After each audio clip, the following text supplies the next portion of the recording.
6 নবজাতকের মৃত্যুর ঘটনায় আদ্দিন হাসপাতালে লাইসেন্স বাতিলের কারণ দর্শানোর নোটিশ আইনসম্মত নয় বলে দাবি করেছে হাসপাতাল কর্তৃপক্ষ। আদ্দিন হাসপাতাল কর্তৃপক্ষ ভুক্তভোগী পরিবার এবং আইনজীবীদের নিয়ে সংবাদ সম্মেলন করেন অ্যাডভোকেট শিশির মনির। তিনি জানান, 6 শিশু মৃত্যুর ঘটনায় হাসপাতালের তদন্ত কমিটি দায়িত্ব অবহেলার প্রমাণ পাওয়ায় পরিচ্ছন্নতা কর্মী নাসিমা এবং নার্স রেখা খাতুনকে সাময়িক অব্যাহতি দেওয়া হয়েছে।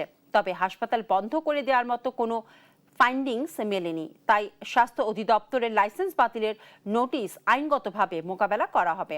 ক্ষতিগ্রস্ত পরিবারগুলোকে বিনামূল্যে চিকিৎসা সেবা, শিক্ষার্থীদের জন্য বিশেষ বৃত্তি এবং পরিবারের যোগ্য সদস্যদের চাকরির আশ্বাস দিয়েছে হাসপাতাল কর্তৃপক্ষ।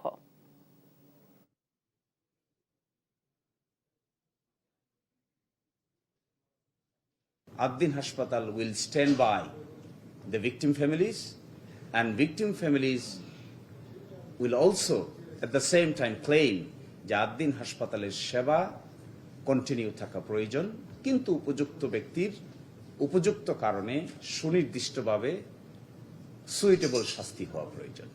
এই ব্যাপারে আদ্দিন কর্তৃপক্ষ একমত। ইতোমধ্যে আদ্দিন কর্তৃপক্ষ প্রাথমিক পদক্ষেপ গ্রহণ করেছে।